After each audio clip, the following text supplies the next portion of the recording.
പിതാവിൻ്റെയും പുത്രൻ്റെയും പരിശുദ്ധാത്മാവിൻ്റെയും നാമത്തിൽ ആമേൻ. ഇവിടെ ഇന്ന് നവംബർ 15-ാം തീയതി ശനിയാഴ്ച. അമ്മേ പരിശുദ്ധ അമ്മേ, അമ്മേ പരിശുദ്ധമേ, ദൈവമാതാവേ, കൃപാസനത്തിലൂടെ ഞങ്ങൾക്കും ഞങ്ങളുടെ ദേശത്തിനും അമ്മ മധ്യസ്ഥം തേടി തന്ന എല്ലാ അനുഗ്രഹങ്ങൾക്കും കൃപകൾക്കും ഞങ്ങളിപ്പോൾ ഹൃദയം നിറഞ്ഞ നന്ദി പറയുന്നു. അമ്മേ പരിശുദ്ധമേ, ദൈവമാതാവേ, 2004 ഡിസംബർ 7-ാം തീയതി ഉച്ചകഴിഞ്ഞ് 2:30 കൃപാസനത്തിൽ സംഭവിച്ച അമ്മയുടെ പ്രത്യക്ഷപ്പെടലിനെ കുറിച്ച് തിരുസഭയ്ക്ക് സമർപ്പിച്ചിരിക്കുന്ന പഠനരേഖകളുടെ മേൽ സഭാത്മകമായ പഠനം ആരംഭിക്കുവാൻ ഞങ്ങൾ പ്രാർത്ഥിക്കുന്നു. അമ്മേ പരിശുദ്ധമേ, ഭൂസ്വർലോകങ്ങളുടെ രാജ്ഞിയായ അങ്ങേയ്ക്ക് ഭൗമസംരക്ഷണത്തിനായി പ്രപഞ്ചപ്രകൃതിയെ തന്നെ തിരുസഭ പ്രതിഷ്ഠിക്കുവാൻ ഈ പ്രത്യക്ഷീകരണം വഴി ഇടയാക്കണമേ. പരിശുദ്ധമേ, ജപമാല മാതാവേ, സകല കൃപാസനം പ്രാർത്ഥനയോടും ചേർത്ത് ഞങ്ങളിപ്പോൾ പ്രാർത്ഥിക്കുന്ന ഈ കുടുംബത്തിന്റെ പ്രത്യേക നിയോഗം പറ മക്കളെ.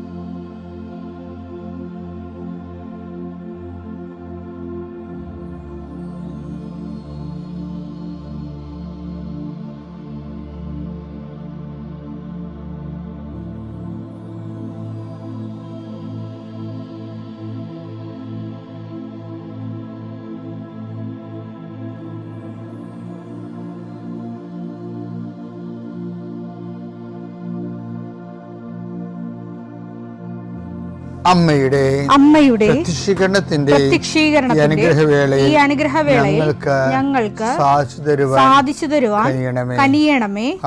ആമേൻ. വിശ്വാസ പ്രമാണം. സർവശക്തനായ പിതാവും ആകാശത്തിന്റെയും ഭൂമിയുടെയും സൃഷ്ടാവുമായ ദൈവത്തിൽ ഞാൻ വിശ്വസിക്കുന്നു. അവിടുത്തെ ഏകപുത്രനും ഞങ്ങളുടെ കർത്താവുമായ ഈശോ മിശിഹായിലും ഞാൻ വിശ്വസിക്കുന്നു. ഈ പുത്രൻ പരിശുദ്ധാത്മാവിനാൽ ഗർഭസ്ഥനായി കന്യകാമറിയത്തിൽ നിന്ന് പിറന്ന് പൊന്തിയോസ് പീലാത്തോസിന്റെ കാലത്ത് പീഡകൾ സഹിച്ച് കുരിശിൽ തറയ്ക്കപ്പെട്ട് മരിച്ച് അടക്കപ്പെട്ട് പാതാളങ്ങളിൽ ഇറങ്ങി മരിച്ചവരുടെ ഇടയിൽ നിന്ന് 3-ാം നാൾ ഉയർത്ത് സ്വർഗത്തിലേക്ക് എഴുന്നള്ളി സർവശക്തിയുള്ള പിതാവായ ദൈവത്തിന്റെ വലതുഭാഗത്തിരിക്കുന്നു. അവിടെ നിന്ന് ജീവിക്കുന്നവരെയും മരിച്ചവരെയും വിധിക്കുവാൻ വരുമെന്നും ഞാൻ വിശ്വസിക്കുന്നു. പരിശുദ്ധാത്മാവിലും ഞാൻ വിശ്വസിക്കുന്നു. വിശുദ്ധ കത്തോലിക്കാ സഭയിലും പുണ്യവാന്മാരുടെ ഐക്യത്തിലും പാപങ്ങളുടെ മോചനത്തിലും ശരീരത്തിന്റെ ഉയർപ്പിലും നിത്യമായ ജീവിതത്തിലും ഞാൻ വിശ്വസിക്കുന്നു. ആമേൻ. സുഖസ്ഥനായ ഞങ്ങളുടെ പിതാവേ, അങ്ങയുടെ നാമം പൂജിതമാകണമേ. അങ്ങയുടെ രാജ്യം വരണമേ. അങ്ങയുടെ തിരുമനസ് സ്വർഗത്തിലെ പോലെ ഭൂമിയിലും ആകണമേ. അന്നു വേണ്ടുന്ന ആഹാരം ഇന്ന് ഞങ്ങൾക്ക് തരണമേ. ഞങ്ങളോട് തെറ്റ് ചെയ്യുന്നവരോട് ഞങ്ങൾ ക്ഷമിക്കുന്നത് പോലെ ഞങ്ങളുടെ തെറ്റുകൾ ഞങ്ങളോടും ക്ഷമിക്കണമേ. ഞങ്ങളെ പ്രലോഭനത്തിൽ ഉൾപ്പെടുത്തരുതേ, തിന്മയിൽ ഞങ്ങൾ രക്ഷിക്കണമേ. ആമേൻ. നന്മ നിറഞ്ഞ മറിയമേ, സ്വസ്തി. കർത്താവ് അങ്ങയുടെ കൂടെ സ്ത്രീകളിൽ അങ്ങ് അനുഗ്രഹിക്കപ്പെട്ടവളാകുന്നു. അങ്ങയുടെ ഉദരത്തിൻ ഫലമായി ഈശോ അനുഗ്രഹിക്കപ്പെട്ടവനാകുന്നു. പരിശുദ്ധ മറിയമേ, തമ്പുരാന്റെ അമ്മേ, പാപികളായ ഞങ്ങൾക്ക് വേണ്ടി ഇപ്പോഴും ഞങ്ങളുടെ മരണസമയത്തും തമ്പുരാനോട് അപേക്ഷിക്കണമേ. ആമേൻ. കർത്താവേ, നിന്റെ ഉന്നതമായ നാമത്തിന് സ്തോത്രം ചെയ്യുന്നു. കർത്താവേ, നിന്റെ വിശുദ്ധ പൗരോഹിത്യത്തെ മഹത്വപ്പെടുത്തണമേ. കർത്താവേ, സഭയിലുള്ള സാന്നിധ്യം പ്രകടമാക്കണമേ. 39 വർഷം ഞാൻ അർപ്പിച്ച കൃപാന്റെ യുഗതിയാൽ കൃപാസ്ഥാനത്താരെ ജീവനോടെ പ്രത്യക്ഷപ്പെട്ട പരിശുദ്ധ അമ്മയുടെ മാധ്യസ്ഥത്താൽ പിതാവിൻ്റെയും പുത്രൻ്റെയും പരിശുദ്ധാത്മാവിൻ്റെ നാമത്തിൽ ഞാൻ നിങ്ങളെ ആശീർവദിക്കുന്നു. കർത്താവേ, അങ്ങയുടെ മക്കളെ ഇന്ന് സഞ്ചരിക്കുന്ന ഓരോ വഴികളെ നീ ആശീർവദിക്കണമേ. കർത്താവേ, അങ്ങയുടെ മക്കൾ ഇന്ന് യാത്ര തിരിക്കുന്ന ലക്ഷ്യം വെക്കുന്ന ഓരോ ലക്ഷ്യങ്ങളും കർത്താവിൻ്റെ നാമത്തിൽ സാധിക്കുകയും അനുഗ്രഹം പ്രാപിക്കുകയും ചെയ്യട്ടെ. ഇന്നത്തെ ദിവസം സമർപ്പിച്ച് പ്രാർത്ഥിക്കുക. കണ്ടുമുട്ടാൻ പോകുന്ന വ്യക്തികളെ മനസ്സിൽ കാണുക, ചെയ്യാൻ പോകുന്ന കാര്യങ്ങളെ മനസ്സിൽ കാണുക. അല്ലെങ്കിൽ ആരെങ്കിലും ഒരു ഭയമോ എന്തെങ്കിലും വിഷയങ്ങളോ ഉണ്ടെങ്കിൽ ആ മേഖലകളിലെല്ലാം പരിശുദ്ധമ്മ തൻ്റെ നീല മേലങ്കിയാൽ അങ്ങയുടെ മക്കളെ പൊതിഞ്ഞ് പിടിക്കട്ടെ എന്ന് പ്രാർത്ഥിക്കുന്ന ഇന്നത്തെ എല്ലാ ഉത്തരവാദിത്തം നിറവേറ്റിക്കൊണ്ട് നിങ്ങൾ രാത്രി തിരിച്ചു വരുമ്പോഴേ സമാധാനം നിങ്ങളുടെ ഹൃദയത്തിൽ ഉണ്ടാകാൻ ഇടയാക്കട്ടെ എന്ന് പ്രാർത്ഥിക്കുന്നു. നിത്യം പിതാവും പുത്രനും പരിശുദ്ധാത്മാവിനെ നയിക്കുവാമേ. ഈ ദിവസങ്ങളിൽ എന്നെ വല്ലാതെ സന്തോഷിപ്പിച്ചൊരു വചനമാണ് ഉൽപ്പത്തി പുസ്തകത്തിന് 24:5-6. അപ്പോൾ ദാസൻ ചോദിച്ചു ആ സ്ത്രീക്ക് ഏത് സ്ത്രീയാണെന്നറിയാലേ ഇത്? അതായത് എബ്രാഹാം തൻ്റെ മകൻ ഇസഹാക്കിന് തൻ്റെ ഗോത്രത്തിൽ നിന്നും വംശത്തിൽ നിന്നും ഒരു ജീവിത പങ്കാളിയെ കണ്ടെത്തുന്നതിന് വേണ്ടി ഭൃത്യനുമായിട്ട് ഉടമ്പടി ചെയ്യുന്ന ഭാഗമാണ്. ആ സ്ത്രീ എന്ന് വെച്ചാൽ ഈ ഭൃത്യം പോയി കണ്ടെത്താൻ പോകുന്ന എബ്രാഹത്തിന്റെ വധുവായി വരാൻ പോകുന്ന സ്ത്രീക്ക് എന്നോട് കൂടെ ഈ ഭൃത്യനോട് കൂടെ ഈ നാട്ടിലേക്ക് പോരാൻ ഇഷ്ടമില്ലെങ്കിലോ അങ്ങ് വിട്ടുപോകുന്ന നാട്ടിലേക്ക് അങ്ങയുടെ മകനെ ഈ മകനെ ഞാൻ കൊണ്ടുപോകണമോ? അബ്രഹാം പറഞ്ഞു എന്റെ മകനെ അങ്ങോട്ട് കൊണ്ടുപോകരുത്. അതായത് പെണ്ണ് കെട്ടില്ലേലും കുഴപ്പമില്ല, എൻ്റെ മകനെ ഞാൻ വിട്ടുപോകുന്ന നാട്ടിലേക്ക് തിരിച്ചു കൊണ്ടുപോകരുത്. ഒരു ഉടമ്പടി പ്രകാരമാണ് അബ്രഹാം ആ നാട് വിട്ടുപോകുന്ന ദൈവമായിട്ട് ഉടമ്പടി ചെയ്തു.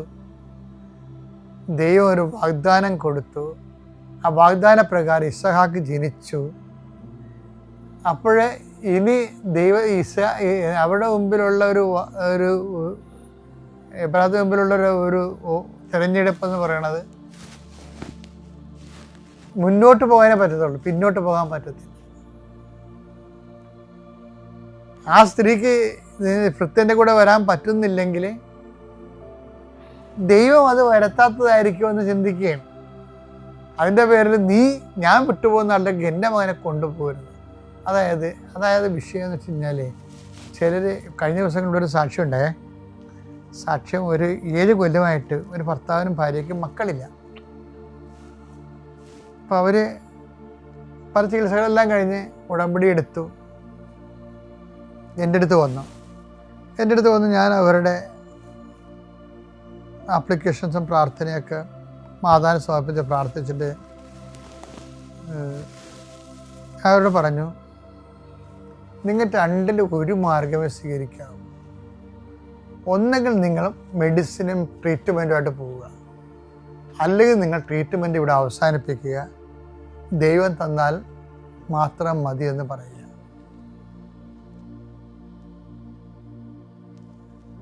ദൈവം തന്നില്ലെങ്കിൽ വേണ്ട എന്ന് പറയുക. അപ്പോൾ സ്വാഭാവികമായിട്ട് ആൾക്കാർ ചെയ്യണമെന്ന് അറിയാമോ? ആൾക്കാർ ഈ കാര്യം ചെയ്യണത് മരുന്ന് എടുക്കും, പ്രാർത്ഥിക്കുകയും ചെയ്യും. താൻ പാതി ദൈവം പാതി എന്ന് പറഞ്ഞാൽ പ്രശ്നമൊന്നുമില്ല. പക്ഷേ അത് പ്രശ്നം വെച്ചാൽ ഉടമ്പടി വർക്കൗട്ട് ചെയ്യണത് not by merit but by ഗ്രേസിലാണ്. അവിടെ ദൈവം പാതിയും താൻ പാതിയും ഒന്നുമില്ല. അത് ബട്ട് ബൈ ഗ്രേസാണ്, മെറിറ്റ് ഇല്ല അവിടെ. താൻ എന്ന് പറയുന്നത് മെറിറ്റാണല്ലോ അവിടെ, ഉടമ്പടിയിൽ അതില്ല. അപ്പോൾ അതുകൊണ്ട് ഉടമ്പടി ഫോർമുല അനുസരിച്ചാണ് ഞാൻ ഉപദേശം കൊടുത്തത് അവർക്ക്. കാര്യം കരിസ്മാറ്റിക് കൗൺസിലിങ്ങും ഉടമ്പടി കൗൺസിലിങ്ങും വ്യത്യാസമുണ്ട് ശരിക്കും. ഞാനിവിടെ പറഞ്ഞു ഉടമ്പടി ഇതാണ്, not by merit but by grace ആണ്, ദൈവത്തിൻ്റെ കൃപയിൽ മാത്രമാണ്. അപ്പം ഞാൻ കൃപ ഊർജിതമാക്കാനും ഉൽപ്പാദിപ്പിക്കാനും ശക്തിപ്പെടുത്താനും അതനുസരിച്ച് ജീവിക്കാനും ആ ജീവിത രീതി ടൈറ്റാക്കാൻ പറഞ്ഞിട്ടുണ്ട്, കൃപയ്ക്ക് പറ്റുന്ന രീതിയിൽ. അപ്പോൾ ഇതിൽ പറഞ്ഞു നിങ്ങൾ അവസാനം ദൈവം ഇത് തരും നിങ്ങൾക്ക്. അപ്പോൾ നിങ്ങൾ മരുന്നും കഴിച്ചാൽ മഹത്വം ആർക്ക് പോകും? മരുന്നിന് പോകും. ദൈവം അത് അങ്ങനെയാണ് ആൾക്കാർക്ക് പറ്റണത്. അപ്പോൾ ദൈവം തന്നില്ലെങ്കിൽ വേണ്ട എന്നൊരു തീരുമാനം എടുത്താൽ ദൈവം തരാനുള്ള കേസാണെങ്കിൽ അപ്പം തന്നെ ദൈവം തരും. അപ്പോൾ ആ മഹത്വം ആർക്കാണ്? ഇപ്പം നിങ്ങൾ പലപ്പോഴും ചെയ്യണമെന്ന് വെച്ചാൽ നിങ്ങൾ ഓരോ ജോലി നിങ്ങൾക്ക് എപ്പോഴും പറ്റുന്ന ആൾക്കാർക്ക് പറ്റുന്ന അവസ്ഥ എങ്ങനെ അറിയാവോ? അവരിങ്ങനെ ഉടമ്പടിയൊക്കെ ചെയ്യും. ഉടമ്പടി ചെയ്ത് ജോലിയൊക്കെ ജോലി കിട്ടുമ്പോൾ വന്ന് സാക്ഷിയൊക്കെ പറയും. പിന്നെ അവർ കുറച്ച് നാൾ കഴിയുമ്പോൾ ഉടമ്പടി ജീവിക്കത്തില്ല. അതിൻ്റെ കാര്യത്തിൽ അവർ ഒരു 3 മാസം കഴിയുമ്പോൾ ചെകുത്താൻ അവരോട് പറയും, ഇതിപ്പോൾ ഗവൺമെൻറ് ജോലിയല്ലേ, അതിപ്പോൾ ഉടമ്പടി എടുത്തില്ലെങ്കിൽ നിനക്ക് കിട്ടുമായിരുന്നു. നിൻ്റെ മാർക്കല്ല, അപാര മാർക്കല്ല നിനക്ക്, അത്തരം മാർക്കില്ലല്ലോ.